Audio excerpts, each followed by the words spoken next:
DElEd 2018 batch के ऐसे प्रशिक्षु जिनका प्रथम या फिर द्वितीय सेमेस्टर के किसी सब्जेक्ट में बैक लग गया था और यूपी टेट 2019 उन्होंने क्वालिफाई कर लिया था, लेकिन बैक की वजह से क्या वह यूपी टेट का सर्टिफिकेट उनका मान्य होगा और आने वाली शिक्षक भर्ती में सम्मिलित होने से पहले क्या फिर से उनको यूपी टेट 2021 में होने वाली परीक्षा में सम्मिलित होना पड़ेगा? इस वीडियो के साथ बने रहिएगा यदि आपके साथ भी ऐसी कुछ समस्याएं उत्पन्न हो रही हैं। नमस्कार दोस्तों, मेरा नाम है नीरज और आप देख रहे हैं करियर बिट यूट्यूब चैनल। अगर आप इस चैनल पहली बार विजिट कर रहे हैं तो इसको सब्सक्राइब करते हुए बेल आइकन को प्रेस करना ना भूलें।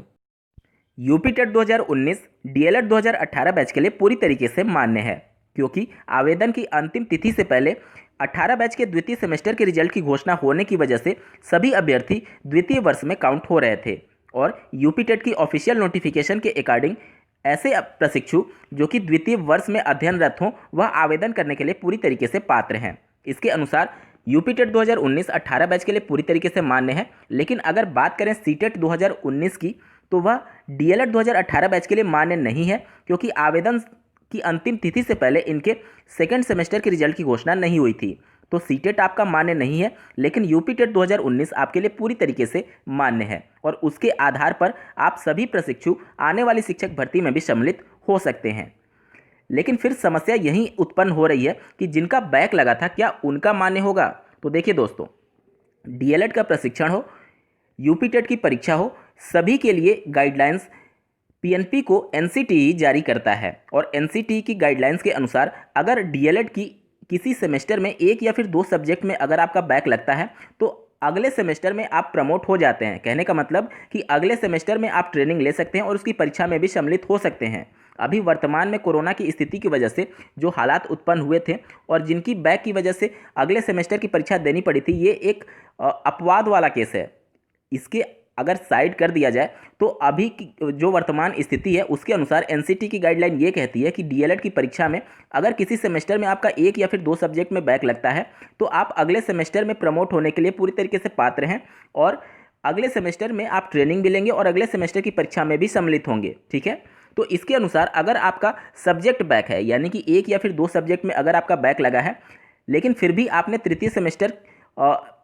का ट्रेनिंग ले रहे थे, तो उस हिसाब से देखा जाए तो आप सभी अगर आपकी प्रथम सेमेस्टर या फिर द्वितीय सेमेस्टर में भी बैक लगी है तो भी आपका जो यूपी टेट 2019 अगर आपने क्वालिफाई किया है तो वह पूरी तरीके से मान्य है। लेकिन आप उसका यूज तभी कर पाएंगे जब आने वाली शिक्षक भर्ती से पहले अपना बैक पेपर क्लियर कर लेंगे। यानी कि आपका सर्टिफिकेट तो मान्य है, लेकिन आप उसको यूज तभी कर पाएंगे जब आप अपने सभी बैक पेपर को क्लियर कर लेंगे। अब बात करते हैं सेमेस्टर बैक वाले प्रशिक्षुओं के लिए। तो ऐसे प्रशिक्षु जिनका 3 या फिर 3 से ज़्यादा सब्जेक्ट्स में बैक लगी होगी उनका सेमेस्टर बैक हो जाता है और उस कंडीशन में अगर उनका प्रथम सेमेस्टर या फिर द्वितीय सेमेस्टर में बैक लगा होगा सेमेस्टर बैक, तो वह उसी सेमेस्टर में फिर से उनको अध्ययन करना होता है। उस कंडीशन में आपका यूपी टेट 2019 मान्य नहीं होगा और आने वाली शिक्षक भर्ती में सम्मिलित होने से पहले आपके सभी बैक पेपर क्लियर होने चाहिए, आपका प्रशिक्षण भी समाप्त होना चाहिए। एपियरिंग वाले कैंडिडेट आवेदन करने के लिए पात्र नहीं होंगे नई शिक्षक भर्ती में। मैं उम्मीद करता हूं बैक पेपर से रिलेटेड जो भी आपके मन में डाउट्स थे वह क्लियर हो गए होंगे। मैं फिर से एक बार रिपीट कर देता हूं, बैक पेपर के साथ आपका यूपी टेट का सर्टिफिकेट मान्य होता है, लेकिन आप उसको यूज तभी कर पाएंगे जब आपके सभी बैक पेपर क्लियर हो जाएंगे। और सेमेस्टर बैक के कंडीशन में अगर आपका तृतीय सेमेस्टर में सेमेस्टर बैक हुआ है या फिर चौथे सेमेस्टर में तो उस कंडीशन में आप सेफ हैं। उसके पहले अगर आपके सभी पेपर क्लियर हैं, यानी कि प्रथम वर्ष आपका पूरा क्लियर है और प्रथम वर्ष के क्लियर होने के बाद से आप आवेदन करने के लिए भी पात्र होते हैं और अगर आपने क्वालिफाई कर लिया तो वो भी आपका मान्य होगा। लेकिन अगर आपका प्रथम सेमेस्टर और द्वितीय सेमेस्टर में सेमेस्टर बैक हुआ है और उस समय आपने यूपी टेट दिया था, उस समय का टेट आपका मान्य नहीं होगा।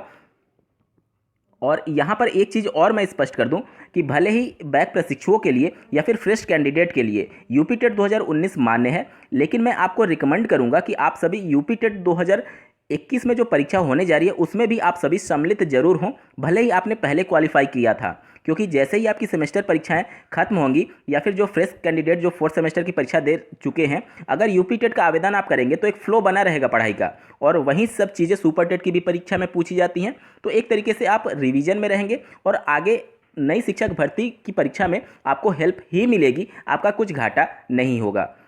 उम्मीद करता हूँ आप सभी के डाउट क्लियर हो गए होंगे। इस वीडियो को देखने के लिए आपका बहुत बहुत धन्यवाद। भगवान करे आपका दिन शुभ हो।